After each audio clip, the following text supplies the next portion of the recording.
ফিলিস্তিন ফিলিস্তিন ফিলিস্তিন ফিলিস্তিন ইহুদিবাদ ইহুদিবাদ ইসরাইল ইসরাইল। আজ কাবার ইমাম দোয়া করে, আল্লাহ তুমি ফিলিস্তিন বাঁচাও। বাইতুল মুকাররম থেকে দোয়া হয়, আল্লাহ তুমি ফিলিস্তিন বাঁচাও। ভারতের মুসলমান দোয়া করে, আল্লাহ ফিলিস্তিন বাঁচাও। ইরাকের মুসলমান দোয়া করে, আল্লাহ ফিলিস্তিন বাঁচাও। মিশরের মুসলমান দোয়া করে ফিলিস্তিন বাঁচাও। কিন্তু ফিলিস্তিন তো বাঁচতেছে না। প্রতিদিন শত শত মানুষ সেখানে মারা যায়, ঘর বাড়ি ভেঙে তছনছ হয়ে যায়। তার কারণ কি? তার কারণ আমরা অন্যায় বাধা দেওয়া ছেড়ে দিয়েছি, আল্লাহ আমাদের দোয়া কবুল করাও ছেড়ে দিয়েছে। পৃথিবীর 200 কোটি মুসলমান যদি আবার একত্র হয়ে জিহাদের ডাক দিয়ে ফিলিস্তিনমুখী লং মার্চ করে হেঁটে যেতে পারত, তাহলে ফিলিস্তিনকে হেফাজতের জন্য বদরের প্রান্তরের সাহাবীদের মতো আজকের যুগেও আল্লাহ ফেরেশতা পাঠিয়ে দিতেন। এজন্য সন্ত্রাসের সাথে কোনো আপোষ চলে না, সন্ত্রাসের সাথে কোনো শান্তি চুক্তি চলে না, সন্ত্রাসের সাথে কোনো নমনীয়তা চলে না। সন্ত্রাসের সাথে শুধু চলে জিহাদ, জিহাদ এবং জিহাদ।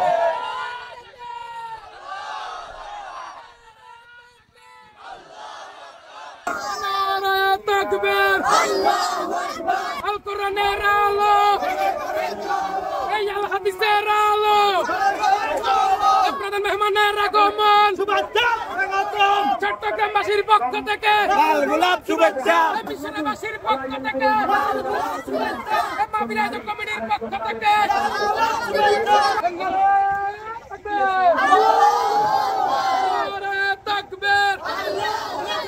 দিন ইসলাম, দিন ইসলাম, আল কোরআনের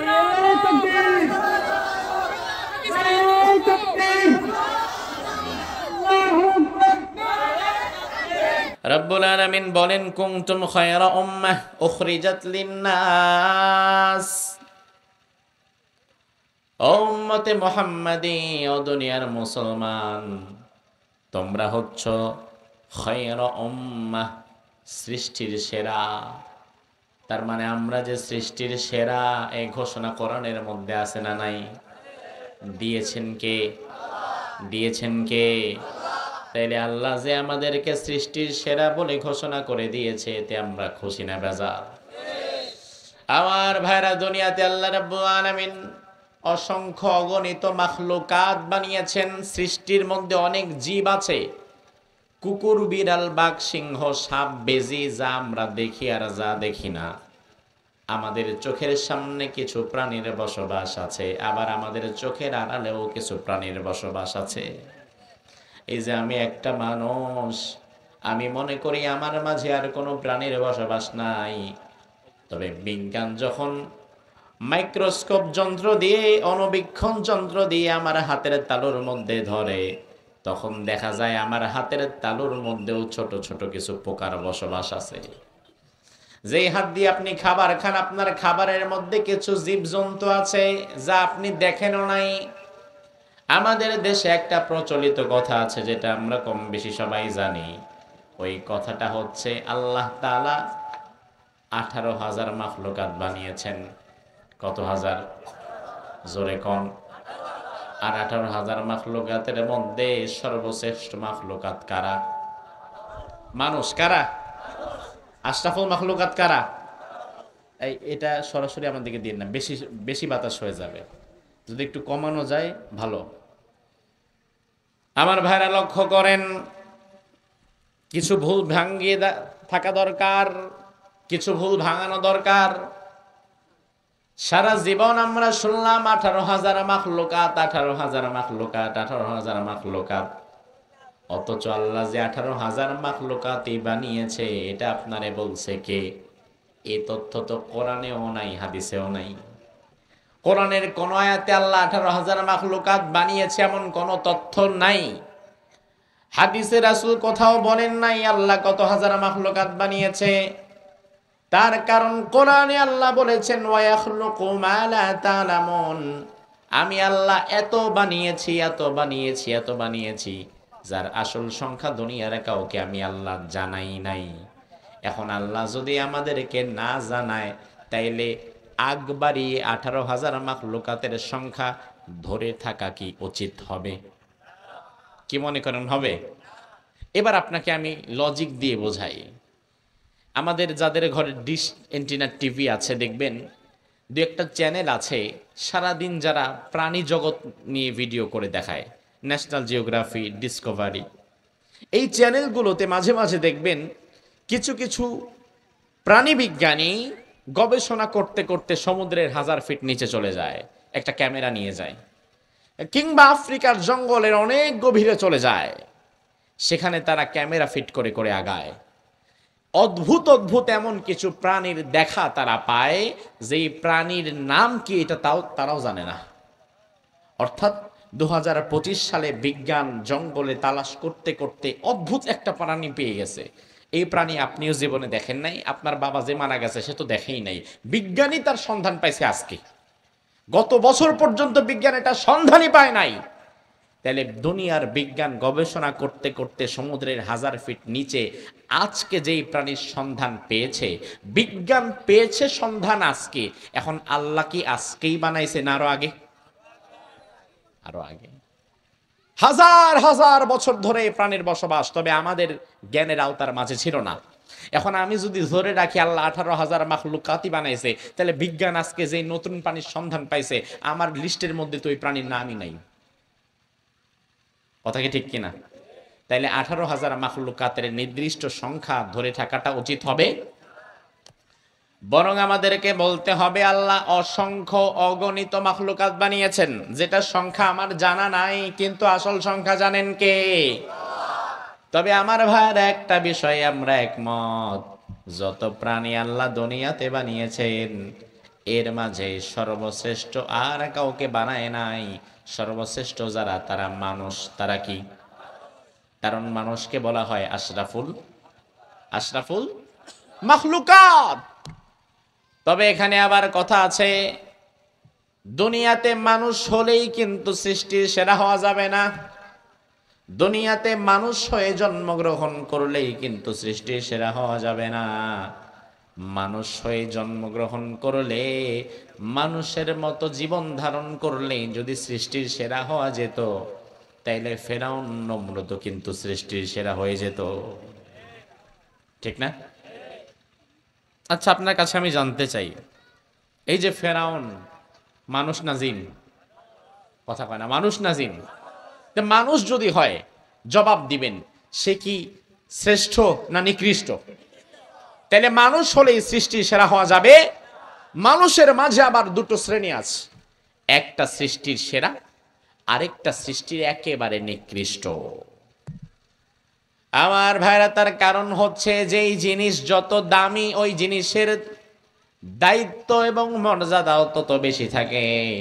ওই দামি জিনিসটা কোনোদিন যদি তার জায়গা থেকে ছুটে যায়, পড়ে যায়, একেবারে তলানিতে চলে যায়, এতটা তলানিতে অন্য কেউ যেতে পারে না।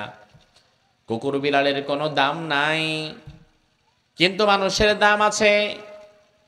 কুকুর বিড়াল মরে গেলে তার জন্য জান্নাতও নাই, জাহান্নামও নাই, কিন্তু মৃত্যুর পরে আমাদের জন্য জান্নাত জাহান্নাম আছে না নাই? কুকুর বিড়ালের চাইতে আমাদের মর্যাদা বেশি না কম? বেশি না কম? তাইলে আমাদের সৃষ্টিগতভাবে যদি আমাদের মর্যাদা বেড়ে যায়, তাইলে এমনি এমনি বাড়বে না। বুঝতে হবে এমন কিছু কাজ হয়তো আমার আছে যেই কাজটা কুকুর বিড়াল করতে পারে না। যদি তারা করতে পারতো তারাও সৃষ্টির সেরা হতো। এমন কিছু কাজ হয়তো আল্লাহ মানুষকে দিয়েছেন যেই কাজগুলো ফেরেশতাদেরকেও আল্লাহ দেয় নাই, যদি দিত তাইলে তারাও সৃষ্টির সেরা হতো। এমন কিছু কাজ আল্লাহ আমাদেরকে দিয়েছেন যেই কাজগুলো আল্লাহ তাআলা গাছপালা, পশু পাখি, চন্দ্র সূর্য কাউকে দেয় নাই, যদি দিত আর তারা পালন করতো তাইলে তারাও সৃষ্টির সেরা হতো। তাইলে আপনি ভালো করে বুঝবেন, আমি যে নিজেকে সৃষ্টির সেরা দাবি করছি, কোন কাজের ভিত্তিতে করছি, ওই কাজটা আগে আমার জানার দরকার আছে না নাই? আমার তো মনে হয় আমি সৃষ্টির সেরা এজন্য কারণ আমি 5 ওয়াক্ত নামাজ আদায় করি, আল্লাহকে সেজদা দেই। ও ভাই আমার, শুধুমাত্র 5 ওয়াক্ত নামাজ আদায় করে আল্লাহকে সেজদা দেওয়ার কারণেই যদি সৃষ্টির সেরা হওয়া যেত, দুনিয়াতে মানুষ শুধু আল্লাহরে সেজদা দেয় না, আল্লাহর সৃষ্টি জগতের সব পশু পাখি আল্লাহরে সেজদা দেয়। কথা কি ঠিক কিনা? নাকি আপনি মনে করেন মাশাআল্লাহ সেজদা আমি দুইটা দেই, তো আমার মতো সেজদা দুনিয়াতে আর কেউ দেয় না? বিষয়টা কি এমন? বরং কোরআনে কারীম আমাদেরকে জানিয়ে দিচ্ছে, ওয়ালিল্লাহি ইয়াসজুদু মান ফিস সামাওয়াতি ওয়া মান ফিল আরদ। ও বান্দারা শুনে নাও, 2-4 রাকাত নামাজ পড়ে 2 দিন আমি আল্লাহরে সেজদা দিয়েছো, তাতে মনে করো তুমি সৃষ্টির সেরা হয়ে গেছো।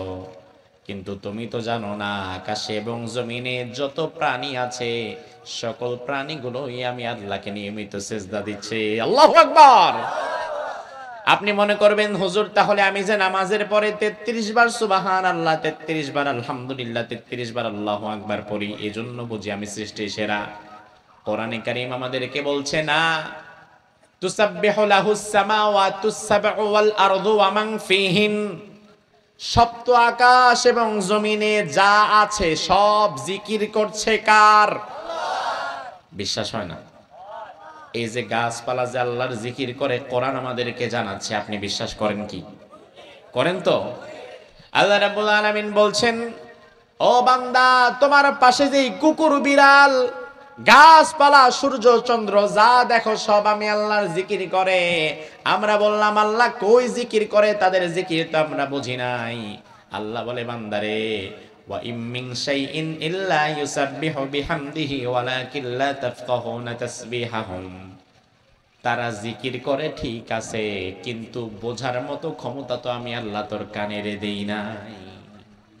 আমি বুঝি, আমার জিকির করে তো আমি বুঝি, তোর তো বোঝার দরকারও নাই। কারণ দুনিয়ার সব কিছুই কি আমরা শোনার পরেও বুঝতে পারি? এয়ারপোর্টে আমরা দাঁড়িয়ে আছি, মিরেশ্বরায়ের সন্তান বড় ভাই সৌদি আরব থেকে দেশে আসবে, ছোট ভাই গেছে তারে রিসিভ করার জন্য। এয়ারপোর্টের টার্মিনাল 1-এ গেটের সামনে দাঁড়িয়ে আছে। বড় ভাইয়ের বের হতে 1 ঘন্টা দেরি হবে, দাঁড়িয়ে আছে, ছোট ভাই অপেক্ষা করতেছে। এমন সময় এয়ারপোর্ট থেকে 2 জন চাইনিজ বের হচ্ছে। বাংলাদেশের বিভিন্ন প্রজেক্টে বড় বড় ব্রিজ কালভার্টে চাইনিজরা কর্মরত আছে। 2 জন চাইনিজ কর্মচারী এয়ারপোর্টে বের হচ্ছে। 2 জন দাঁড়ায় দাঁড়ায় গল্প করতেছে, হাসাহাসি করতেছে। চাইনিজদের ভাষা যেমন চ্যাং সুং প্যাং পুং। এবার আপনি মিরেশ্বরায়ের সন্তান বড় ভাইকে রিসিভ করতে গিয়েছেন, দাঁড়িয়ে আছেন, সামনে চাইনিজ 2টা পড়ছে। 1 ঘন্টা পেশাল পাড়তেছে, কথা বলতেছে। 1টা ঘন্টা তাদের সব কথা আপনি মনোযোগ সহকারে শুনছেন, কিন্তু বুঝতে পারছেন? বুঝতে পারছেন না। আবার 2 জন বাংলাদেশি লোক কথা বলছে, পাশে একজন জাপানি লোক দাঁড়িয়ে আছে। বাংলাদেশিদের কোনো কথা সে বুঝবে? আর এটা তো বাংলাদেশের বর্ডারের বাহিরে গেলাম। উত্তরবঙ্গের সহজ সরল একজন মানুষ জীবনে কোনোদিন চট্টগ্রাম কক্সবাজারে ঢুকে নাই। এমন একজন মানুষকে যদি আপনি জীবনের প্রথম চট্টগ্রাম শহরে আর কক্সবাজারের ভিতরে ছেড়ে দেন, সে কক্সবাজার আর চট্টগ্রামের মানুষের আঞ্চলিক ভাষা শুনে মনে করবে উর্দু আর ফার্সি বলতেছে। ঠিক কিনা? আপনাদের মিরেশ্বরায় মাশাআল্লাহ সব দিক দিয়ে একটা ব্যালেন্স। আপনারা মোটামুটি নোয়াখালীরও কিছুটা টান আছে, চট্টগ্রামের কিছুটা টান আছে, ভ্যারাইটিস। তবে একেবারে চট্টগ্রামের মতো মিলে না, আবার নোয়াখালীর মতো হয় না। আলহামদুলিল্লাহ বলেন। আমার ভাইরা লক্ষ্য করেন, বিষয়টা হচ্ছে দুনিয়াতে মানুষ হওয়ার পরেই অপর মানুষের ভাষা বোঝা যায় না। বাঙালি মানুষ চাইনিজদের ভাষা বোঝে না, চাইনিজ মানুষ জাপানিজের ভাষা বোঝে না। মানুষ হয়ে যদি মানুষের মুখের ভাষা না বুঝো, মানুষ হয়ে গরু ছাগলের জিকিরের ভাষা বুঝবা কিভাবে? কথা কি ঠিক কিনা? কিন্তু এই প্রাণীগুলো যে 24টা ঘন্টা আল্লাহর জিকির করে, তাতে কি কোনো সন্দেহ আছে নাকি? তার মানে শুধু জিকিরের দ্বারা আর নামাজের দ্বারাই সৃষ্টি সেরা হওয়া যাবে না। জিকিরের দ্বারা আর নামাজের দ্বারাই যদি সৃষ্টি সেরা হওয়া যেত, পশু পাখি গাছপালা তারাও সৃষ্টি সেরা হয়ে যেত। তার মানে হয়তো আল্লাহ তাআলা আমারে আলাদা কোনো কাজের জন্য নির্বাচিত করেছেন, ওই কাজটা করার মাধ্যমে আমি সৃষ্টির সেরা হব। আর ওই কাজটা যদি না করতে পারি, সৃষ্টির সেরা হিসাবে নিজেরে আমি দাবি করতে পারবো না। তাহলে এবার আমরা কোরআন থেকে দেখব আল্লাহ মূলত আমাদেরকে কাজ কি দিয়েছেন। যদি আমরা নিজেদেরকে সৃষ্টির সেরা বানাতে চাই, আল্লাহ কি কাজ আমাদেরকে দিলেন? রব্বুল আলামিন বলেন, তা'মুরুনা বিল মারুফ ওয়া তানহাউনা আনিল মুনকার। ও দুনিয়ার মুসলমানেরা, তোমরা যদি সৃষ্টি সেরা হতে চাও তাহলে তোমাদেরকে কাজ করতে হবে দুইটা। জোরে কোন কয়টা? আরো জোরে। 1 নাম্বার সৎ কাজের আদেশ দিতে হবে, 2 নাম্বার অন্যায় কাজ থেকে বাধা দিতে হবে। আপনি বলবেন, হুজুর এটার এমন কি কাজ? আমি তো মনে করছিলাম বিরাট কোন একটা কাজ দিবে, এখন আল্লাহ দেখি খুব সহজ কাজ দিছে। আরে ভাই, শুনতে সহজ মনে হলেও আসলে সহজ নয়। তার কারণ বর্তমানে নামাজ পড়ার লোক আছে, হজ করার লোক আছে, জিকির করার লোক আছে, কিন্তু সমাজের মধ্যে জুলুম চলে, অন্যায় চলে, ওই অন্যায়ে বাধা দেওয়ার মতো মুসলমান নাই। মসজিদে নামাজি আছে, বাইতুল্লাহর জিয়ারতকারী আছে, তাওয়াফকারী আছে, উমরাকারী আছে, জিকির করনেওয়ালা ব্যক্তি আছে, প্রয়োজনে দান করনেওয়ালা ব্যক্তিও আছে, কিন্তু অন্যায় বাধা দেওয়ার মতো সাহসওয়ালা মুসলমানের সংখ্যা দিন দিন কমে যাচ্ছে, ঠিক কি না? আমার ভাইরা ভালো করে বুঝবেন, কোরআন সুন্নাহ সামনে রেখে বিগত 1 মাস আমি যে দেশের বাহিরে ছিলাম, বিশ্ব পরিস্থিতি যতটা আমি দেখে এসেছি নিজের চোখে, ফিলিস্তিনের যেই দৃশ্য আমি নিজের চোখে দেখে এসেছি, আলোচনার ধারাবাহিকতায় আমি সেটা আপনাদেরকে বলবো। ভালো করে বুঝবেন, আমলের নিয়তে শুনবেন। কথাগুলো আল্লাহ তাআলা বক্তা, শ্রোতা এবং পরবর্তীতে যারা শুনবে সকলকেই আমল করার তৌফিক দান করুক। আরো জোরে কোন আল্লাহ রাব্বুল আলামিন আমাদেরকে শ্রেষ্ঠ হওয়ার জন্য কাজ দিয়েছেন কয়টা? আরো জোরে। 1 নাম্বার সৎ কাজের, 2 নাম্বার অন্যায় কাজে নিষেধ, অন্যায় কাজে বাধা, অন্যায় কাজে কাউন্টার। অন্যায় কাজে বাধা যদি মুসলমান আজকে পৃথিবীতে দিত, তাইলে 200 কোটি মুসলমানের মাথার উপরে মাত্র 57 লাখ ইহুদি নাচতে পারতো না। আমার ভাইরা ভালো করে বোঝেন, অন্যায় কাজে বাধা দেওয়া, সৎ কাজের আদেশ দেওয়া ছোটখাটো দায়িত্ব না। এই দায়িত্ব আল্লাহ তাআলা বনের বাঘরে দেয় নাই, সিংহরে দেয় নাই, অথচ মানুষের চাইতে একটা বাঘের শরীরে সিংহের শরীরে শক্তি বেশি না কম?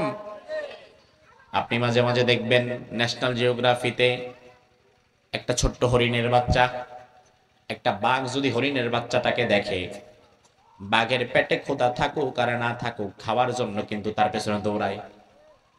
হরিণের বাচ্চাটা বাঁচার জন্য দৌড়াচ্ছে, বাঘটা তার পেছনে দৌড়ায় তার ধরার জন্য, খাওয়ার জন্য। ছোট্ট একটা হরিণের বাচ্চা, গায়ে 2-2.5 কেজি মাংসও নাই, কিন্তু আরে ধইরা খাবে। এই দৃশ্যটা যখন দেখবেন, এমন সময় যদি জঙ্গলে আরো 5-6টা বাঘ দাঁড়ায় থাকে, তারা যদি দেখে বিরাট একটা বাঘ ছোট্ট একটা হরিণের বাচ্চার পেছনে দৌড়াচ্ছে, ওই 6টা বাঘ তখন যেই বাঘটা পিছু নিয়েছে হরিণের বাচ্চার, তারে গিয়ে থামায় না নিজেরাও যোগ দেয়? নিজেরাও যোগ দেয় যে দেখি কার আগে কে খাইতে পারি। এটা পশুত্ব। কারণ বাঘের মাঝে, সিংহের মাঝে, বনের পশুদের মাঝে অন্যায় বাধা দেওয়ার কোনো টেন্ডেন্সি নাই, এই সফটওয়্যারই তাদের মধ্যে নাই। এবার আপনি মানুষ, আপনার দিকটা আমি আপনাকে বোঝাই। আপনাদের নিজামপুর বাজারে রাত বাজে এখন 10টা। এই এলাকার আপনারা কিছু মানুষ, 10-15 জন মানুষ নিজামপুর বাজারে বসে আছেন, চায়ের দোকানে বসে আছেন। এমন সময় যদি দেখেন বড় তাকিয়া থেকে দৌড়াতে দৌড়াতে একটা প্রাপ্তবয়স্কা যুবতী নারী নিজামপুর বাজারে ঢুকে গেছে, ঢোকার পরে দেখলেন তাদের পেছনে 2টা যুবক পোলাপান বখাটে দৌড়াচ্ছে। ওই নারীটা যদি বাঁচার জন্য আপনাদের কাছে সহযোগিতা চায়, আপনারা ওই বখাটেদের সাথে হাত মিলাবেন নাকি বখাটেদের বিরুদ্ধে ব্যবস্থা নেবেন? বিরুদ্ধে ব্যবস্থা নেবেন। এই 2 বখাটের দোকানের সাথে বাঁধা রাখবেন, পিটাবেন। আমাদের এলাকায় নারীর সম্ভ্রমহানি আমরা হতে দিব না। এটা হচ্ছে মনুষ্যত্ব। এই যে অন্যায় আপনি বাধা দিলেন, আপনি ন্যায় এবং অন্যায় বুঝতে পারলেন, এই বুঝতে পারাটাই হচ্ছে মানুষের কাজ। আর ন্যায় এবং অন্যায়কে বুঝতে না পারাটাই পশুর কাজ। এই জন্য সমাজের মধ্যে যারা মানুষের লেবাস পোশাক পরে ঘুরে ন্যায় এবং অন্যায়ের পার্থক্য করতে পারে না, তারা মূলত মানুষের মতো দেখতে হলেও তারা মূলত পশু। কথা কি ঠিক কিনা? খারাপ বললাম? কারণ আল্লাহ তোমারে মানুষ বানিয়েছে, সত্য মিথ্যা বোঝার তৌফিক দিয়েছে। তুমি গরু ছাগল না, তুমি মানুষ, তুমি আশরাফুল মাখলুকাত। তোমাকে বুঝতে হবে, জানতে হবে কোনটা সত্য আর কোনটা মিথ্যা। মিথ্যার সাথে থাকা যাবে না, তবে সত্যের পক্ষে দৃঢ়ভাবে থাকার দরকার আছে না নাই? এই দায়িত্ব ছোটখাটো দায়িত্ব নয়। আল্লাহ রাব্বুল আলামিন এই দায়িত্ব দুনিয়াতে কোনো ফেরেশতাকেও দেয় নাই। সৎ কাজের আদেশ দেওয়া আর অন্যায় কাজে বাধা দেওয়া, এত বড় দায়িত্ব দুনিয়ার কোনো ফেরেশতারও নাই। কোরআনের মধ্যে আল্লাহ রাব্বুল আলামিন বললেন, ইন কুল্লু নাফসিন লাম্মা আলাইহা হাফিজ। প্রতিটি মানুষের সাথে গার্ড হিসাবে কিছু ফেরেশতাকে আল্লাহ নিযুক্ত করে রেখেছেন। সুবহানাল্লাহ। আল্লাহ রাব্বুল আলামিন অনেক আয়াতের মধ্যে বললেন, লাহু মুআক্কিবাতুম মিন বাইনি ইয়াদাইহি ওয়া মিন খালফিহি ইয়াহফাযুনাহু মিন আমরিল্লাহ। রাব্বুল আলামিন দুনিয়ার প্রতিটি মানুষের সাথে তাকে হেফাজতের জন্য ডান থেকে বাম থেকে সামনে থেকে পেছন থেকে কিছু গার্ড ফেরেশতা নিয়োজিত করে রেখেছেন। এজন্য অনেক সময় দেখবেন বাস অ্যাক্সিডেন্ট হয়ে গেছে, আপনার পাশের যাত্রীটাও হয়তো মারা গেছে, কিন্তু আল্লাহ তাআলা আপনাকে বাঁচিয়ে দিয়েছেন, এমন দৃশ্য আছে না নাই? এই ফেরেশতারা আপনাকে গাইড দিয়ে রাখে, পাহারা দিয়ে রাখে। মুফাসসিরিনে কেরাম বলেন, শুধু তাই নয়, আমাদের শরীরের প্রতিটি রগের ভেতরে, প্রতিটি জয়েন্টে জয়েন্টে ফেরেশতা বসে আছে। ভেতরে যতগুলো কাজ হচ্ছে আল্লাহ তাআলা ফেরেশতাদেরকে দিয়ে এই কাজগুলো করিয়ে নিচ্ছেন। আমরা যখন কোনো খাবার খাই, গলা থেকে এই খাবারটাকে খাদ্যনালী দিয়ে ঘোরাতে ঘোরাতে পাকস্থলী পর্যন্ত নেওয়ার জন্য কিছু ফেরেশতা আছে না নাই? চাকরি দিয়েছেন কে? আরো জোরে কোন? এবার আমার ভাইরা একটু লক্ষ্য করবেন, আমরা যখন খাবার খাই, মাছে ভাতে বাঙালি, জীবনে মাছ খাইছি কতবার আর কাটা লাগছে কতবার। কতবার আমরা মাছ খেতে যাই কিন্তু গলার মধ্যে কাটা বিঁধে যায়, আছে না নাই? এখন গলায় যখন মাছের কাঁটাটা বিঁধে, মাছের কাঁটাটা কিন্তু স্বাভাবিকত উপরের দিকে বিঁধে। মুরব্বীরা তখন আমাদের পরামর্শ দেয়, মাছের কাঁটা যেহেতু বিঁধছে, ভাত হাতে নাও, এরপরে দলা একটা বলের মতো বানাও, এরপরে পানি ছাড়া মোটামুটি ভেতরে দাও আর গিলে ফেলো, যেন ওই ভাতের ধাক্কায় কাঁটাটা নিচের দিকে নেমে যায়। এই ওষুধ কি আপনাদের দিকেও আছে? ও তাহলে ডাক্তার মোটামুটি একই। এখন ডাক্তার যেহেতু সারা বাংলাদেশে এক, ওষুধ এক। এখন মুরব্বীদের কথা শুনে আমরা একটা ভাতের দলা বানায়া খাইতাম, ওই ভাতের দলার ধাক্কায় কাঁটাটা নিচের দিকে নেমে যেত। আমার ভাইরা আমার দিকে লক্ষ্য করেন, আমাদের এই যে গলা, এখানে 4 আঙ্গুল জায়গা আছে। আপনি লক্ষ্য করবেন কাঁটাটা সব সময় কেন যেন উপরের দিকেই বিধে, একেবারে নিচের দিকটায় কোনোদিন কাঁটা বিধে না। এরপরে গলার এখানে তো 4 আঙ্গুল, গলা থেকে পাকস্থলী পর্যন্ত এখানে জায়গা আছে 1 হাত। এই জায়গাটা তো সোজা, কিন্তু পাকস্থলী পর্যন্ত খাবার যাওয়ার যে এই খাদ্যনালী, এটা পেঁচানো পেঁচানো পেঁচানো। আমার পাকস্থলীর খাদ্যনালীতে যাওয়ার সময় কখনো ডানে বামেও বিধে না, বুকের মধ্যে বিধে না, পেটের মধ্যে বিধে না। আমার পাকস্থলীতে কাঁটাটা ডানে বামে কোথাও খোঁচাও দেয় না। তার কারণ হচ্ছে মুফাসসিরগণ বলেন, গলা পর্যন্ত খাবারটা নামানোর দায়িত্ব মানুষের, আর গলার নিচ থেকে এই খাবারটা সুন্দরভাবে পাকস্থলী পর্যন্ত নামানোর দায়িত্ব একজন ফেরেশতাকে আল্লাহ দিয়ে রেখেছেন। আরো জোরে কোন? মানুষের কাজে ভুল হয়, এই জন্যই গলার উপরে কাটা বিধে। ফেরেশতার কাজে কোনো ভুল নাই, এই জন্যই সারা জীবনে আপনার পেটে ডানে বামে আর কোথাও কাটা বিধে না। আল্লাহু আকবার। আমরা যেই খাবারই খাই, ফেরেশতা একটা টান দিয়ে নিচের দিকে নিয়ে যায়। ও ভাই আমার, এবার লক্ষ্য করেন, আপনি যদি দুধ খান, ফেরেশতা দুধটা নেয় না? কথা হয় না, নেয় না? আবার আপনি যদি মদ খান ফেরেশতা মদ নেয় না, আপনি যদি সুদ খান সুদ নেয় না, ঘুষ খাইলে নেয় না, হালাল খাইলে নেয় না। তার মানে ফেরেশতার কাজই শুধু নেওয়া, কি খান না খান এটা দেখার বিষয় ফেরেশতার নাই। অন্যায় বাধা দেওয়ার কোনো ক্ষমতাও ফেরেশতার নাই। ফেরেশতা যদি অন্যায় বাধা দিতে পারত তাইলে অবস্থাটা কি হইতো?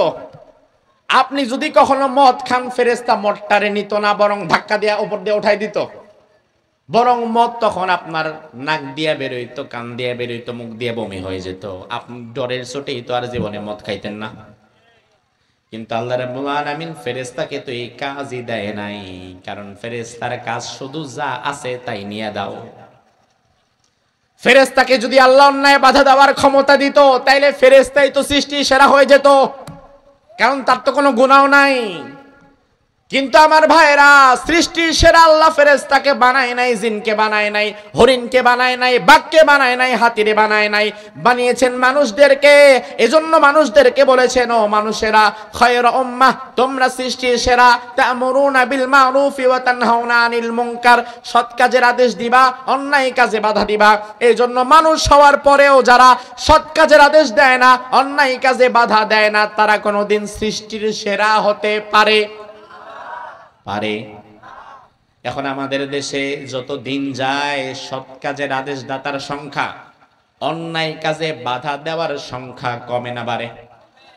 জোরে কোন। অন্যায় বাধা দেওয়ার যে মানসিকতা, এটা এখন সমাজের মানুষের মধ্য থেকে আস্তে আস্তে বিদায় নিচ্ছে। এই যে এখানে আমরা যারা আছি, একেবারে ৫-৭ বছরের বাচ্চা আছে, ২৫ বছর ২০ বছরের পোলাপান যুবক আছে, আবার এই যে দেখেন ৭০, ৬০, ৮০ বছরের বয়োবৃদ্ধ মুরব্বীরাও আছে। আমি আপনাদেরকে একটু ৩০ বছর পেছনে নিয়ে যেতে চাই। আজ থেকে ৩০ বছর ২৫ বছর আগেও সন্ধ্যা যখন হয়ে যেত, আমরা যখন ছোট ছিলাম তখন আমাদের মনে আছে মাগরিবের আজানটা যদি দিত, এরপরেও যদি মাঠে বসে থাকতাম বা রাস্তাঘাট দিয়ে ঘোরাফেরা করতাম, এলাকার মুরব্বীরা দেখা ধমক দিয়া বাসায় পাঠায় দিত, এই এখন এখানে কি, যা বাসায় যা, পড়তে বস। অথচ এই মুরব্বী আমার কোনো আত্মীয় না। এমন দৃশ্য কি আপনাদের এখানে হতো? মুরব্বীরা ধমক দিয়ে বাসায় পাঠায় দিত। মুরব্বীদের কথায় আমরা মাগরিবের আজানের সাথে সাথেই বাসায় এসে হাত পা ধুয়ে পড়তে বসে যেতাম। কিন্তু বর্তমানে ২০২৫ সাল, সন্ধ্যার পরে তো দূরে থাক, রাত্রে 10টা 11টা বাজে ক্লাস 5-6 এর পোলাপান মাঠে বৈশা থাকে, আরেকজনের ঘরের পেছনে বৈশা বৈশা গাঞ্জা খায়, মুরব্বি পাশ দিয়ে হাইটা যায়, একটা কথা আর বলে না। আছে না নাই? আপনি শুধু দোষ দেন যুবকরা খারাপ হয়ে গেছে, পোলাপান কথা শোনে না। ও বাবাজি, শুধু পোলাপানদেরকে দোষ দিয়েন না, কারণ দোষটা আপনার নিজেরও। আমাদেরকে যেভাবে আপনারা শাসন করেছেন, বাধা দিয়েছেন, বর্তমানে এটা আপনারা করেন না। এবার মুরব্বীরা বলবে, হুজুর আপনারা তো ভালো ছিলেন, আপনাদেরকে বাধা দিলে, ধমক দিলে আপনারা চলে যেতেন, কথা বলতেন না।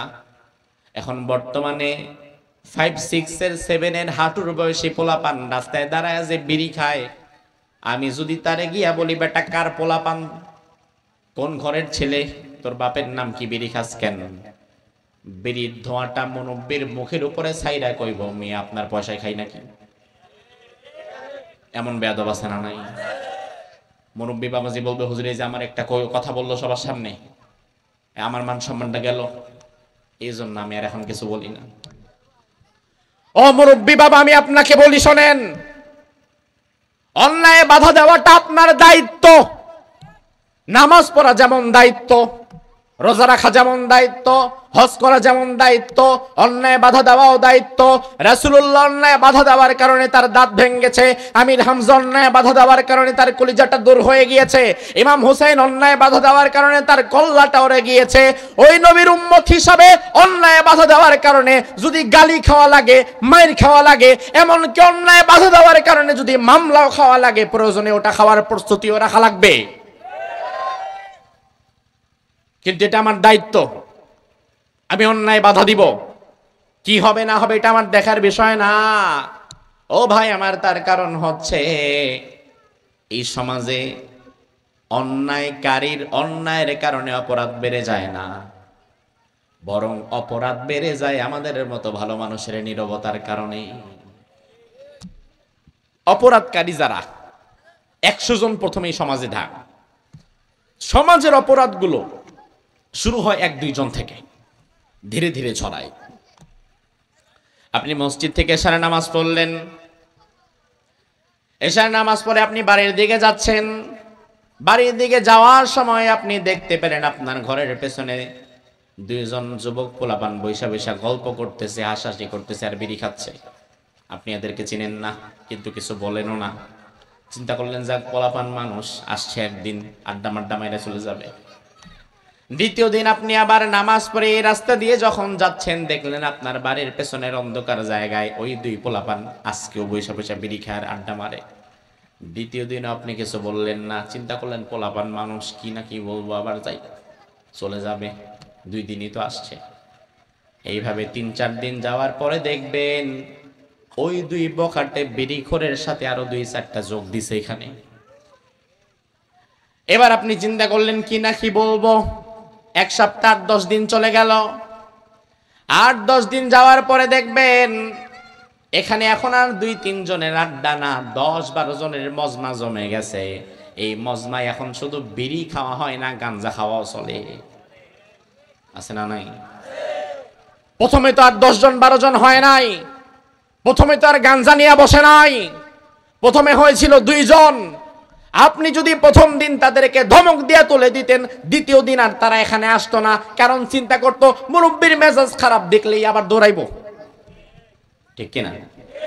কিন্তু আপনি কিছু বলেন নাই, অন্যায় বাধা দেন নাই, যার কারণে অন্যায়কারীরা এক সময় অন্যায় করতে করতে গাঁজার টাকা না পেয়ে আপনার ঘরেও হামলা করতে পারে।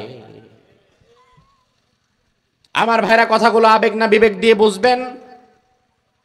সৎ কাজের আদেশ দেওয়া, অন্যায় কাজে বাধা দেওয়া, এই দায়িত্ব আমাদের উপরে ফরজ করেছেন কে? আরো জোরে কন। এখন সমাজের মানুষ যদি অন্যায় কাজে বাধা না দেয়, সৎ কাজের আদেশ দেয়, তাইলে সমাজের মধ্যে শাস্তি আছে না নাই? এবার আপনি বলবেন হুজুর আল্লাহ বাঁচাইছে, আমি তো কোনো আকাম কুকামে যাই না, আমি তো অন্যায় করি না, জুলুম করি না, আমি ভালো মানুষ, আমি 5 ওয়াক্ত নামাজ পড়ি। তবে আমি আপনার কাছে বিনয়ের সাথে প্রশ্ন রাখতে চাই, আপনি জুলুম করেন না ভালো কথা, তবে আপনার সামনে জুলুম হয়, আপনি যদি বাধা না দেন, ওই জালিমদেরকে আল্লাহ যখন আযাব দিবে, আপনি ভালো মানুষ সেই আযাবের মধ্যে ঢুকে যাবেন। এবার একটা হাদিস থেকে প্রমাণ নেন। আল্লাহর হাবিব সাল্লাল্লাহু আলাইহি ওয়াসাল্লাম বলেন, বনি ইসরাঈলের একটা জাতিকে আল্লাহ ধ্বংস করতে চাইলেন।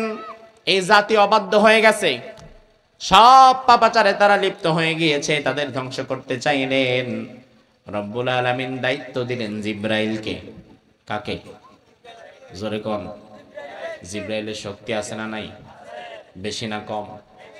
আল্লাহর হাবিব বলেন জিবরাইলের শক্তি কতটা শোনো, লাহু সিত্তুমিয়াতু জানাহ। জিবরাইলের 600 ডানা আল্লাহ দিয়েছেন, 600 ডানা। এই 600 ডানার দরকার নাই, একটা ডানা দিয়া জিবরাইল গোটা পৃথিবীটারে তুইলা আবার আসার মারতে পারে। আল্লাহু আকবার। তাহলে জিবরাইল আমিনের শক্তি আছে না নাই? আল্লাহ বললেন জিবরাইল যাও, ওই এলাকাটারে ধ্বংস করে দাও, ওই এলাকার মানুষগুলো অবাধ্য হয়ে গেছে, পাপাচারে লিপ্ত হয়ে গিয়েছে, জুলুমে লিপ্ত হয়ে গিয়েছে। জিবরাইল আলাইহিস সালাম এলাকাটা ধ্বংস করতে আসলেন, এলাকাটা ধ্বংস করার জন্য প্রস্তুতি গ্রহণ করলেন। এমন সময় জিবরাইল আমিন দেখে এই এলাকার মধ্যে একটা মসজিদও আছে। কি আছে? কি আছে? আচ্ছা, মসজিদ যদি এলাকায় থাকে, তাহলে এলাকায় তো কিছু নামাজিও। মসজিদ তো আর খারাপ মানুষ বানায় নাই। জিবরাইল আমিন চিন্তা করছে মসজিদ যেহেতু আছে, দেখি মুসল্লিও কি আছে কিনা। জিবরাইল আমিন কাছে গিয়ে দেখলেন মসজিদের মধ্যে মুসল্লির সংখ্যা মাত্র 1 জন। কয়জন?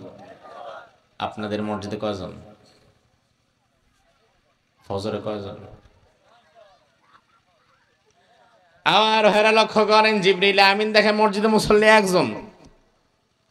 জিবরাইল আমিন তো ফেরেশতাদের সর্দার, লিডার, 2 কাঁধের 2 ফেরেশতারে জিবরাইল আমিন ডাক দিল, এদিকে এই যে লোকটা মসজিদে বসে আছে, তার আমলনামাটা দেখাও।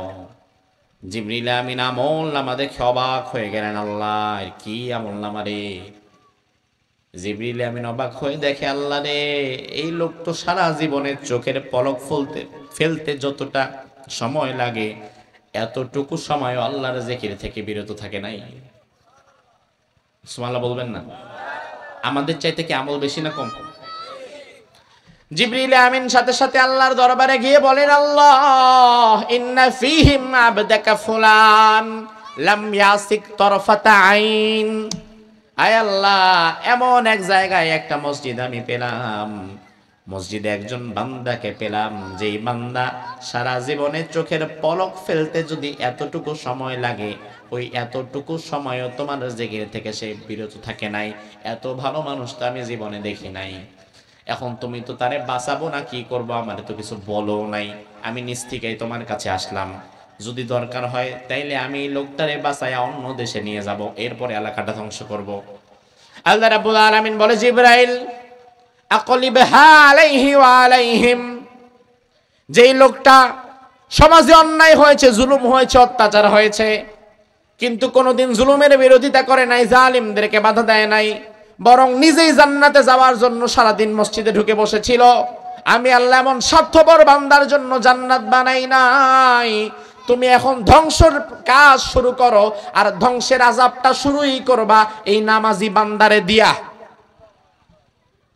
আমাদের সমাজেও কিন্তু মাশাআল্লাহ এমন নামাজি হাজি গাজি আর জিকিরি করনেওয়ালা ব্যক্তির অভাব নাই। নামাজও পড়ে, হজও করে, জিকিরও করে, সুদও খায়, এমন লোক আছে না নাই?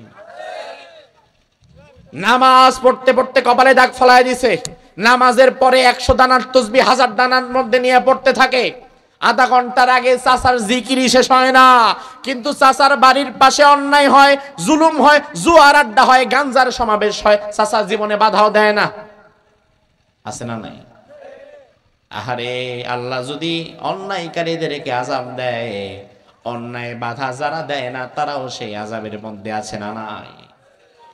ও ভাই আমার, দেখেন আজকে সারা পৃথিবীতে মুসলমানের যে কোনো দাম নাই, সব জায়গায় মুসলমানদেরকে কচু কাটা করা হচ্ছে, মারা হচ্ছে। আমরা তো শুধু ইসরায়েল আর ফিলিস্তিন নিয়ে কথা বলি, আমরাও যে খুব নিরাপদে এমন তো না, কারণ আমাদের বাড়ির পাশেও তো আরেকটা ইসরায়েল আছে। আছে না নাই? নাম কি ওর? ইন্ডিয়া হচ্ছে আমার বাড়ির পাশের ইসরায়েল। তার কারণ হচ্ছে এই লাস্ট 1 সপ্তাহের মধ্যেই ভারতে আমি ভারত সফর করেছি অনেকবার, অনেক তাফসীর মাহফিলে সেখানে গিয়েছি, আমি দেখেছি গুজরাট সহকারে বিভিন্ন এলাকায় এখনো মসজিদের মাইকে আজানও দেওয়া যায় না, এতটা রেস্ট্রিক্টেড। এই ভারতে রিসেন্টলি তারা করলো কি, ওয়াকফ আইন তুললো, যে মুসলমানদের যেই ওয়াকফকৃত সম্পত্তি আছে, যেমন একটা মসজিদ, মাদ্রাসা, কবরস্থান, ঈদগাহ মাঠ, এগুলা কিন্তু ওয়াকফকৃত সম্পত্তির উপরে হয়। ভারত সরকার নিয়ম করলো যে কোনো ওয়াকফ টকফ নাই, এখন যত ওয়াকফকৃত সম্পত্তি আছে সব সরকার নিয়ে যাবে। এই নিয়ম করে গত 1 সপ্তাহে 350 মসজিদ আর মাদ্রাসা ভেঙে ফেললো, বললো ওয়াকফকৃত সম্পত্তি তো এগুলো এখন আমাদের হয়ে যাবে। অর্থাৎ মুসলমানদেরকে তাদের ধর্মীয় সকল কাজ থেকে বিরত রাখার জন্য এই সিদ্ধান্ত তারা নিল। তো ইসরায়েল ফিলিস্তিনে যা করছে, আমার পাশের দেশ ভারত তার নিজের দেশের মুসলমানদের সাথে তো সেই আচরণই করছে। কথা কি ঠিক কিনা? এটা আমার বাড়ির পাশের আরেক ইসরায়েল, তার সম্পর্কেও তো আমার সচেতন থাকতে হবে। আমার ভাইরা লক্ষ্য করেন, গোটা পৃথিবীতে মুসলমান সংখ্যার দিক থেকে কম না বেশি? সংখ্যার বিচারে মুসলমান আছে গোটা পৃথিবীতে 200 কোটি। কত কোটি? 200 কোটি। আর ইসরায়েলের ইহুদিরা, গোটা বিশ্বে ইহুদিদের সংখ্যা মাত্র 1.5 করোড়, 1.5 কোটি। কত কোটি? জোরে বলেন। আচ্ছা, এবার একটু হিসাবটা মিলান। গোটা পৃথিবীতে ইহুদি 1.5 কোটি, আর মুসলমান আছে 200 কোটি। আহারে, 200 কোটি মুসলমান যদি কোনোদিন একসাথে থুথু নিক্ষেপ করে 1.5 কোটি তো ওই থুতুর জ্বালায় ভেসে যাবে, ঠিক না? কিন্তু আসলে মুসলমানদের মাঝে কি সেই ঐক্য আর ভালোবাসা এখন একে অপরের প্রতি কি আছে? আছে। আলহামদুলিল্লাহ, আমি গর্ব করে বলতে পারি বাংলাদেশের মুসলমানকে আপনি গালি দিবেন, খারাপ বলবেন, বলতে পারেন, হ্যাঁ অনেক দিক দিয়ে আমলের অনেক ত্রুটি আমাদের আছে, কিন্তু দিন শেষে বাংলাদেশের মুসলমানদের মতো বড় কলিজা আর অন্তর আর কারো নাই। রোহিঙ্গারা যখন মার খেতে খেতে নাফ নদীতে ভাসছিল, তখন বাংলাদেশের মানুষ তাদের বর্ডার খুলে দিয়েছিল, আয় থাক এখানে, পরে কি হবে না হবে জানি না, কিন্তু বাংলাদেশের মানুষ নিজেদের বর্ডার খুলে তাদেরকে আশ্রয় দিয়েছিল। দুনিয়াতে এমন কোনো ইতিহাসই নাই। ফিলিস্তিন বর্তমান আমাদের আবেগের জায়গা, তার কারণ ফিলিস্তিনের মধ্যে মসজিদ আল আকসা রয়েছে, যে মসজিদ মুসলমানদের প্রথম কিবলা। সুবহানাল্লাহ বলবেন না? দুনিয়ার অধিকাংশ নবী রাসূলদের পদচারণা ছিল সেখানে। সেই ফিলিস্তিনের চারপাশে সকল মুসলিম দেশ, মিশর, Jordan, Syria, Yemen, Iraq, Saudi আরব, সব মুসলিম দেশ। ইহুদিদের কোনো দেশই নাই। এক ইসরায়েল গোটা বিশ্বের মুসলমানদেরকে কাবু করে রেখেছে। আমি রমজানে 1 সপ্তাহ ফিলিস্তিনের সীমান্তে কাজ করার মতো সুযোগ আমার হয়েছিল। আমরা রমজানে ছোট্ট একটু প্রস্তুতি নিয়ে ফিলিস্তিনি ভাইদের ওখানে কাজ করতে গেলাম।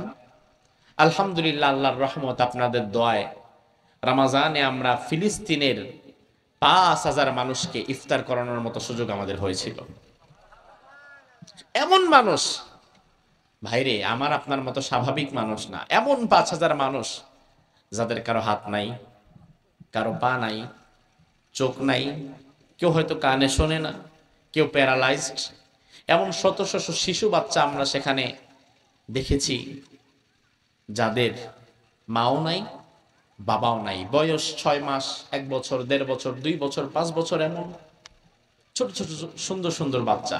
তারা ফিলিস্তিনি মানুষ দেখতে ন্যাচারালি সুন্দর, এত সুন্দর সুন্দর বাচ্চা, মাও নাই, বাবাও নাই। আমরা বাংলাদেশ থেকে যারা গেলাম, আল আজহারের ছাত্র ভাইয়েরা আমাদেরকে আগেই বলল, হুজুর ইমিগ্রেশনে, এয়ারপোর্টে যদি একবার বুঝতে পারে যে আপনারা ফিলিস্তিনি ভাইদের সহযোগিতা করার জন্য আসছেন, কারণ ফিলিস্তিনে তো ঢোকা যাবে না, এখন ফিলিস্তিনের পাশের দেশ মিশর, মিশরের বর্ডার থেকে তাদেরকে সহযোগিতা করার একটা সুযোগ থাকে, যদিও বৈধভাবে না, অবৈধভাবে। তার কারণ মিশর সরকারও চায় না কোনো বৈধ সহযোগিতা সরাসরি ফিলিস্তিনে ঢুকুক, খুব কষ্ট।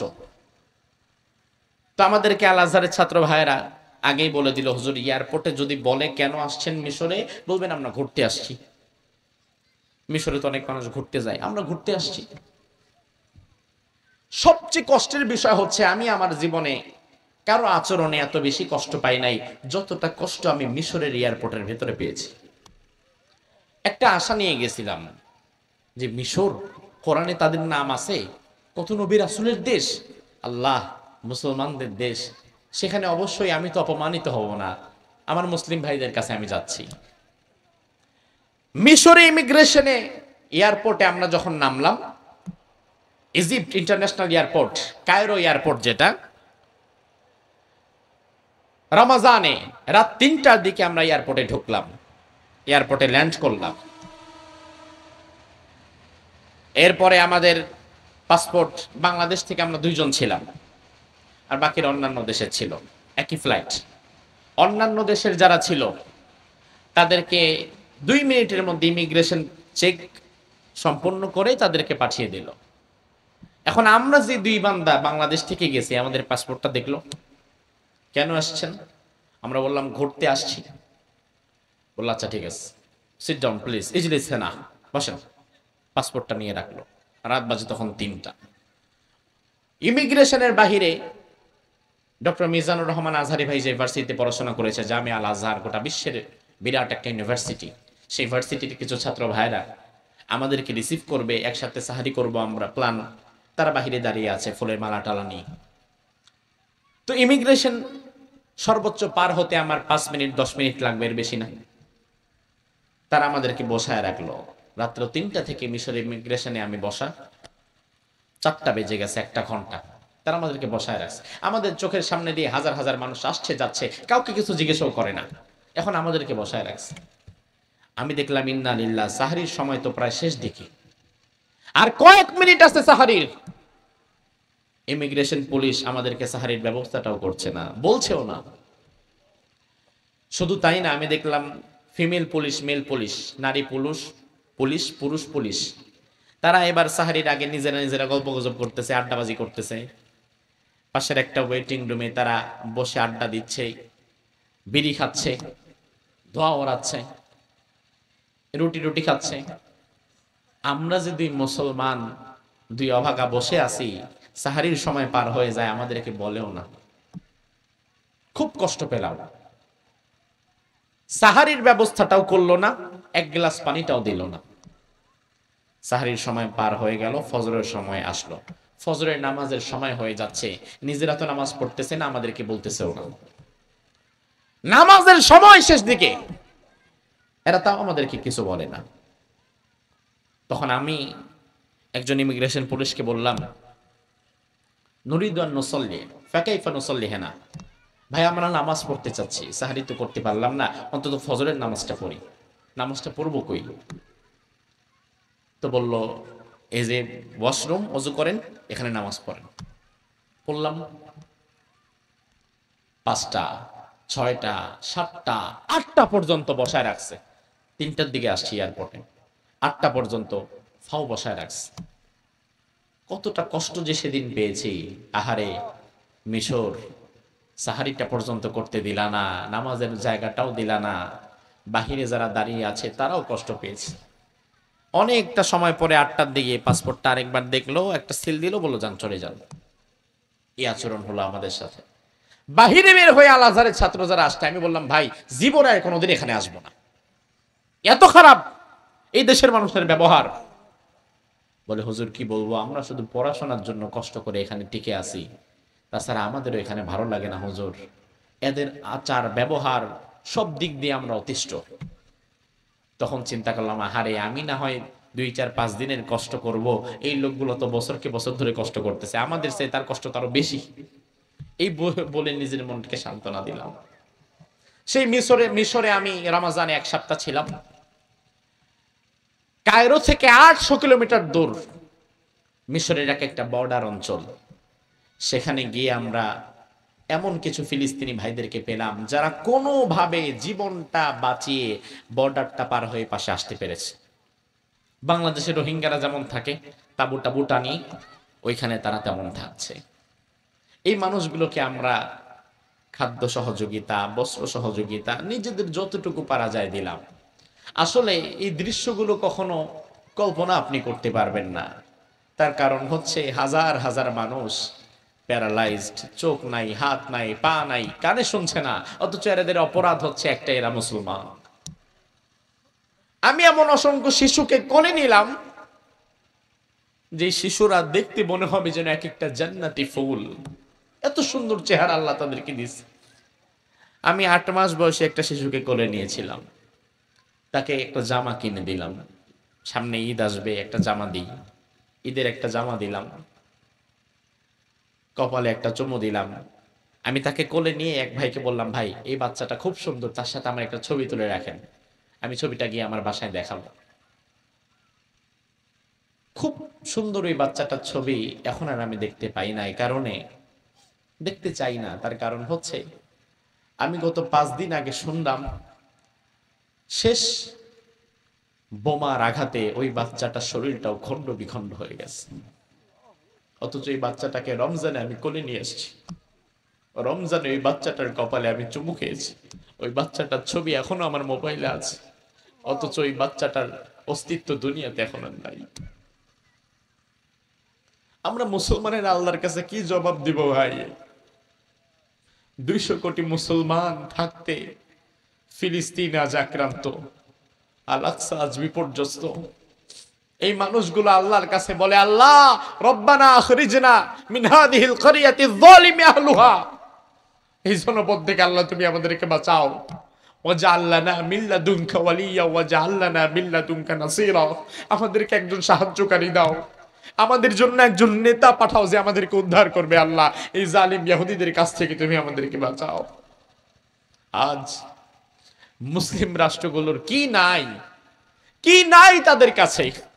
টাকা পয়সা ক্ষমতা সম্পদ সব আছে, শুধু নাই যেটা, সেটা মনুষ্যত্ব আর একতা। কথা কি ঠিক কিনা? শুধু মনুষ্যত্ব নাই আর একতা নাই। বহু মুসলিম রাষ্ট্র ইসরায়েল আর আমেরিকার পাঁচাটা গোলাম আছে না নাই? ফিলিস্তিনি ভাইয়েরা দুনিয়ার বুকে এই মুহূর্তে তাদের চাইতে বড় মজলুম দুনিয়াতে আর কেউ আছে? কি মনে হয় আছে আপনাদের? না। তাদের এই স্মৃতি আমি মনে করতে চাই না। এতটা ব্যথা ক্লিষ্ট স্মৃতি তাদের সাথে আমার জড়িয়ে আছে। আমরা ইনশাল্লাহ, আমি বাংলাদেশের আরো কিছু ওলামায়ে কেরাম, আমরা ইনশাআল্লাহ তাআলা অল্প সময়ের মাঝে আবারও চিন্তা করেছি ফিলিস্তিনি ভাইদের সহযোগিতায় জর্ডান এবং মিশর এই দুই দেশের মাঝে ফিলিস্তিন বর্ডার অঞ্চল, সরাসরি তো ফিলিস্তিনে যাওয়া যাবে না, তবে এই দুই দেশ থেকে যতটুকু সম্ভব ফিলিস্তিনি ভাইদেরকে আমরা সহযোগিতা করব। আজকের এই মাহফিলের শেষ দিকে যদি ফিলিস্তিনি ভাইদের জন্য আপনাদের কাছে হাত পাতা হয়, যে যতটুকু পারেন ফিলিস্তিনি ভাইদের জন্য কিছু একটা সাদাকা করে যাবেন। পারবেন ইনশাআল্লাহ? পারবেন?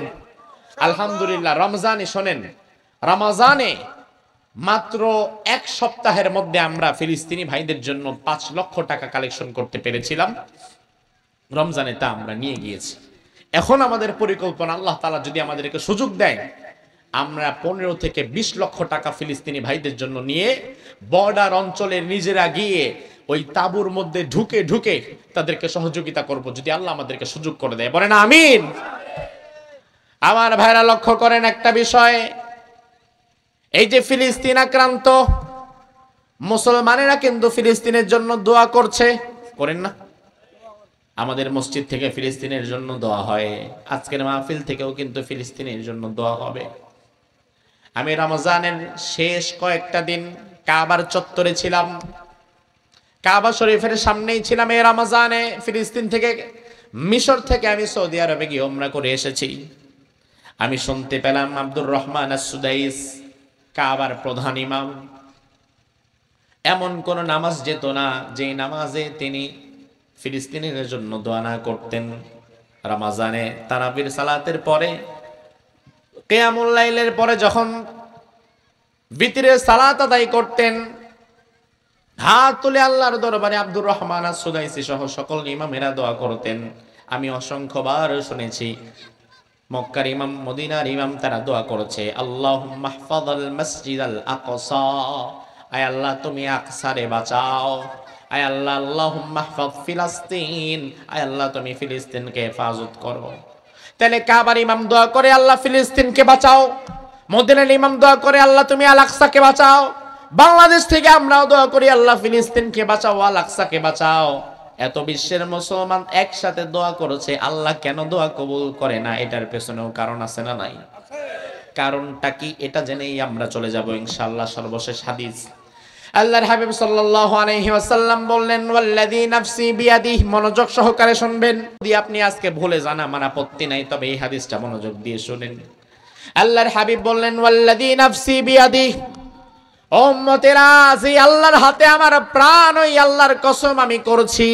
কসম করছেন মুহাম্মদ সাল্লাল্লাহু, কসম করে রাসূল এবার বললেন, লা তা'মুরুন্না বিল মারুফ ওয়া লা তানহাউন্না আনিল মুনকার আও লা ইউশিকান্নাল্লাহু আন ইয়াবাসা আলাইকুম আযাবাম মিনহু সুম্মা তাদউনাহু ফালা ইউস্তাজাবু লাকুম। আল্লাহর হাবিব বলেন, ও উম্মতেরা শুনে নাও, অবশ্যই অবশ্যই তোমরা সৎ কাজের আদেশ করবা আর অন্যায় কাজে বাধা দিবা। এটা যদি তোমরা না করো, যে জাতি সৎ কাজের আদেশ দেয় না, অন্যায় কাজে বাধা দেয় না, ওই জাতির উপরে আল্লাহ তাআলা বিপদ আপদ গজব চাপিয়ে দেয়। এরপরে তারা আল্লাহর দরবারে দোয়া করে বলে, আল্লাহ তুমি আমাদেরকে বাঁচাও, তুমি অমুকরে বাঁচাও, তমুকরে বাঁচাও। রাসূল বলে যে জাতি অন্যায় বাধা দেয় না ওই জাতির মুখের কোনো দোয়াও আল্লাহ তখন আর কবুল করে না। আজ ফিলিস্তিনের জন্য আমরা দোয়া করছি, আমাদের দোয়া কবুল হচ্ছে না। তার কারণ মুসলমান শুধু আজকে দোয়াই করতে পারে, কিন্তু প্রস্তুতিমূলক জিহাদে অংশগ্রহণ করার কোন মানসিকতা মুসলমানদের মাঝে এখন আর নাই। অমুসলমান সব কিছু দোয়ায় হয় না।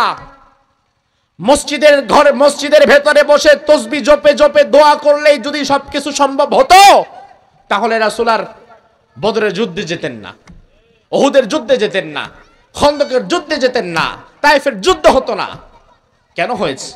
বদর, উহুদ, খায়বার, খন্দক কেন হয়েছে?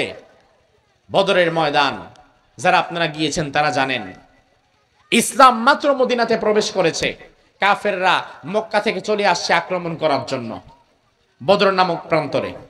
বদর হচ্ছে মদিনা থেকে 170 কিলোমিটার দূর। মাসটা ছিল রমজান মাস। জোরে কোন মাস? কোন মাস?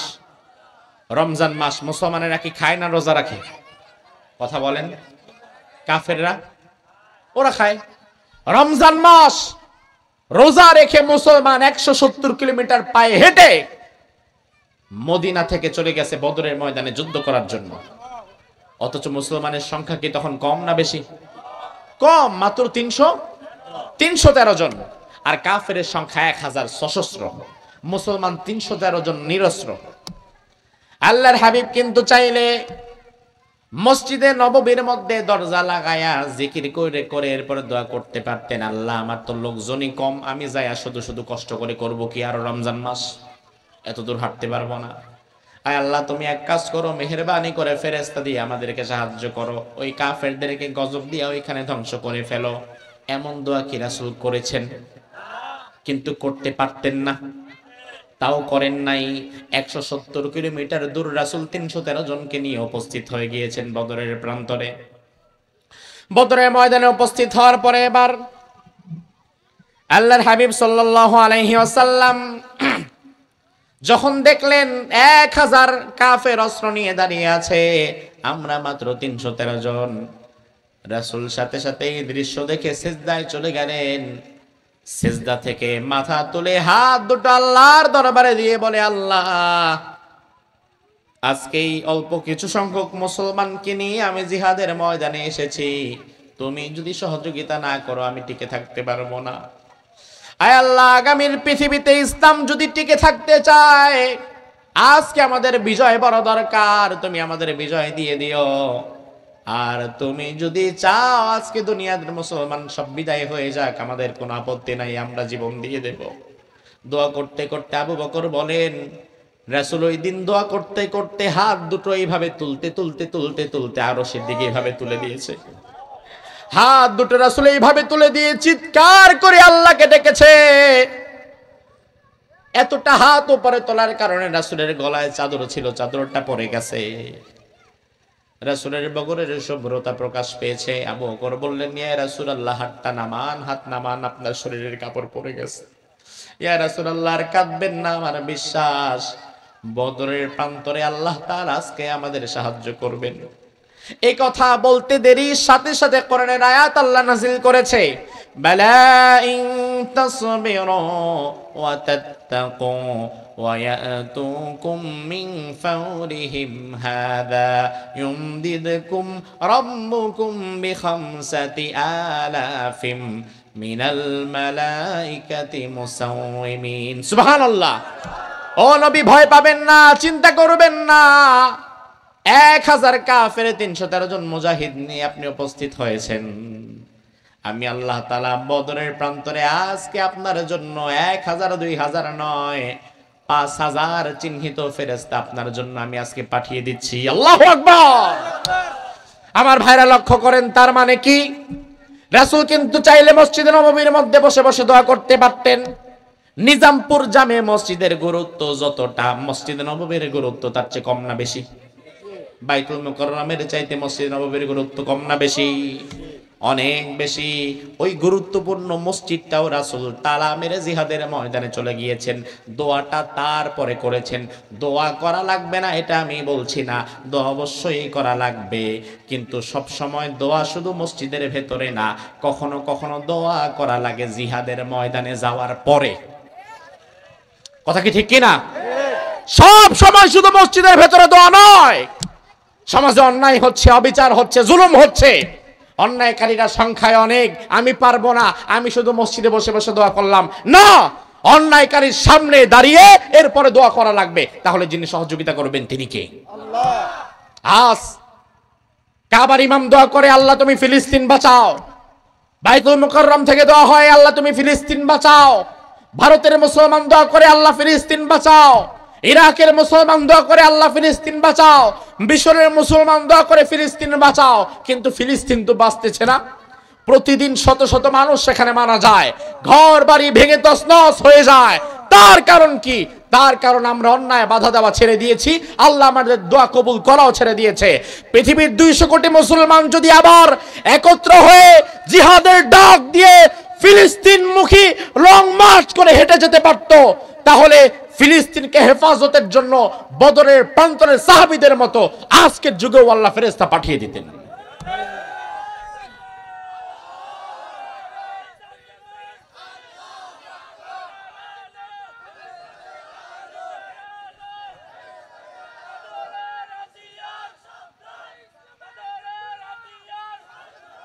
আমার ভাইরা শোনেন, আমাদের একটা নতুন স্লোগান ফিলিস্তিনের পক্ষে এখন আমরা দেই, দিব? ফিলিস্তিনের পক্ষে একটা স্লোগান দিতে পারবেন? রাসূল বলেছেন, তোমার সামনে অন্যায় হলে হাত দিয়ে জিহাদ করো।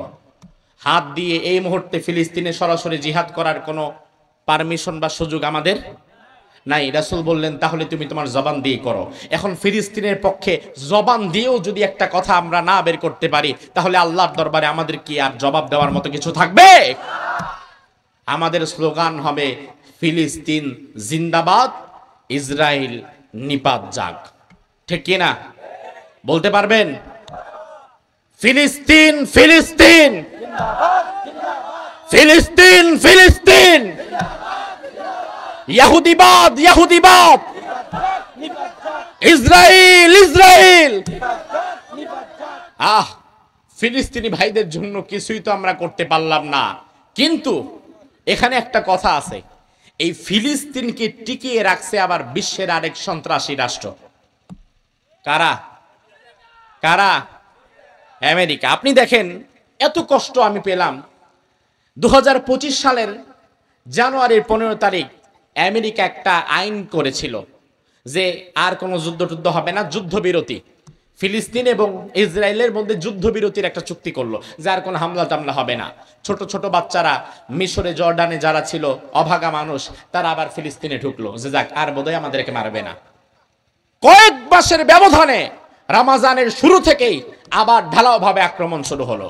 ওই মানুষেরা চিন্তা করলো আর আমাদেরকে মারবে না, আমাদেরকে একসাথে সমঝোতা করিয়ে দিয়েছে, মিলিয়ে দিয়েছে, আর তো আমাদের কোনো ভয় নাই, আবার আমরা আমাদের মাটিতে একটু গিয়ে বসবাস করি। কিন্তু বলা নেই কোয়া নাই, আবারও আক্রমণ শুরু করেছে। এখানে একটা সূক্ষ্ম বিষয় হচ্ছে, সন্ত্রাসের সাথে কিন্তু কোনো আপোষ চলে না। সন্ত্রাসের সাথে কোনো নমনীয়তা বা আপোষ কি কখনো চলে? ধরেন আমার বাড়ির পাশে গতকাল রাতে আমার বাড়িতে ডাকাতি হলো। আমি সকালবেলা মাতবর সাহেবের কাছে বিচার নিয়ে আসলাম যে আমার বাড়িতে ডাকাতি হয়েছে, আমার বোনের সম্ভ্রমহানি হয়েছে, আমার ভাইকে হত্যা করা হয়েছে, আমার বাড়ির মালামাল লুট করা হয়েছে। আমি একজন ডাকাতকে ধরতে পারছি, বিচার করে দেন। এখন মাতবর সাহেব যদি আমার সাথে ডাকাতকে বলে যা হওয়ার হয়েছে এগুলা ভুলে যাও, এখন আর বিচার আচার কি করব? এক কাজ করো, ডাকাতি টাকাতি যা হওয়ার হয়ে গেছে, মুসলমান মুসলমান ভাই ভাই তুমি এবার বুক মিলাও, হাতে হাত মিলাও, আর কোনো দ্বন্দ্ব নাই। এই বিচার কি আপনি মানবেন? আপনারা সবাই মানবেন? আরে আমার বাড়িতে ডাকাতি হয়েছে, সন্ত্রাসী সে আমার বোনের সম্ভ্রমহানি করেছে, আমার ভাইকে হত্যা করেছে, আমার বাড়িঘর লুট করেছে, ওই ডাকাতের সাথে কি কোনো শান্তি চুক্তি হতে পারে? আপোষ হতে পারে? কোনো নমনীয়তা হতে পারে? এখন চেয়ারম্যান সাহেব মাতবর সাহেব যদি ডাকাতির বিচার না করে, ডাকাতকে আমার সাথে মিলিয়ে দেওয়ার চেষ্টা করে, তাহলে বুঝতে হবে সেও ডাকাতের অংশ। ঠিক কি না? আজ বিশ্ব মূলত সেটাই হয়েছে। আমেরিকা বলে আর থাক, যুদ্ধ টুদ্ধ অনেক হয়েছে, এবার তোমরা একটু মিলে যাও। আমেরিকা ইসরায়েল আর ফিলিস্তিনের ভাই ভাই করে দিচ্ছে, অথচ ইহুদি আর মুসলমান কি কখনো ভাই হতে পারে? আল্লাহ বলছেন লা তাত্তাখিদুল ইয়াহুদা ওয়ান নাসারা আউলিয়া, ইহুদি খ্রিস্টানদেরকে তোমরা তোমাদের বন্ধু বানায়ো না, বাযুহুম আউলিয়া ও বাজ, তবে এরা একে অপরের বন্ধু হতে পারে, এরা তোমার বন্ধু হবে না। আমার সাথে আমার ভাইয়ের ঝগড়া হয়েছে, মিলিয়ে দেন, সমস্যা নাই। আমার সাথে আমার বাবার ঝগড়া হয়েছে, মিলিয়ে দেন, সমস্যা নাই। আমার সাথে আমার চাচার ঝগড়া হয়েছে, মিলিয়ে দেন, সমস্যা নাই। কিন্তু আমার বাড়িতে ডাকাতি হয়েছে, ডাকাত আমার ভাইকে মেরেছে, বোনকে মেরেছে, সন্তান সম্ভ্রম লুট করেছে, আমার বাড়িঘর লুট করেছে, ওই ডাকাতের সাথে মেলাতে চাইবেন না। তার কারণ সন্ত্রাসের সাথে কোনো আপোষ হয় না। আপোষ হয়? ইসরায়েল গোটা পৃথিবীর 1 নাম্বার সন্ত্রাসী রাষ্ট্র, ঠিক কি না? এজন্য সন্ত্রাসের সাথে কোনো আপোষ চলে না, সন্ত্রাসের সাথে কোনো শান্তি চুক্তি চলে না, সন্ত্রাসের সাথে কোনো নমনীয়তা চলে না, সন্ত্রাসের সাথে শুধু চলে জিহাদ, জিহাদ এবং জিহাদ।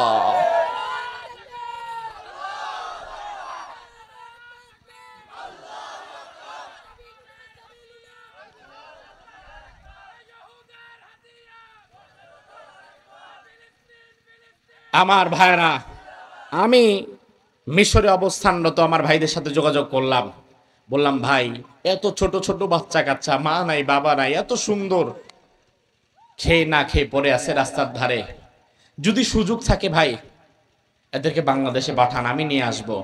বাংলাদেশে আনলে বাংলাদেশের লক্ষ লক্ষ মানুষ ফিলিস্তিনি বাচ্চাদের দায়িত্ব নিতে প্রস্তুত আছে, আছেন না? আছেন না? আমরা তাদেরকে প্রতিপালন করব। আমার ঘরে ভাত থাকুক আর না থাকুক, আমি একটা বাচ্চার দায়িত্ব নিতে পারবো। পারবেন না ইনশাল্লাহ? আমি তাদেরকে বলছি ভাই আপনারা তো পালতেছেন না, খাবার দিতে পারছেন না, দিচ্ছেন না, তারা কষ্ট করে বসে আছে, তাদেরকে বাংলাদেশে পাঠাবার ব্যবস্থা করেন। আলহামদুলিল্লাহ, আমরা খেয়ে না খেয়ে যেভাবেই থাকি, আমরা আরেকজনকে ঘরে জায়গা দিতে পারি, খাওয়াতে পারি, আমাদের মনটা অনেক বড়। আল্লাহ তাআলা ফিলিস্তিনি ভাইদেরকে সহযোগিতার জন্য আমাদেরকে কবুল করুক, আমরা বলি আমিন।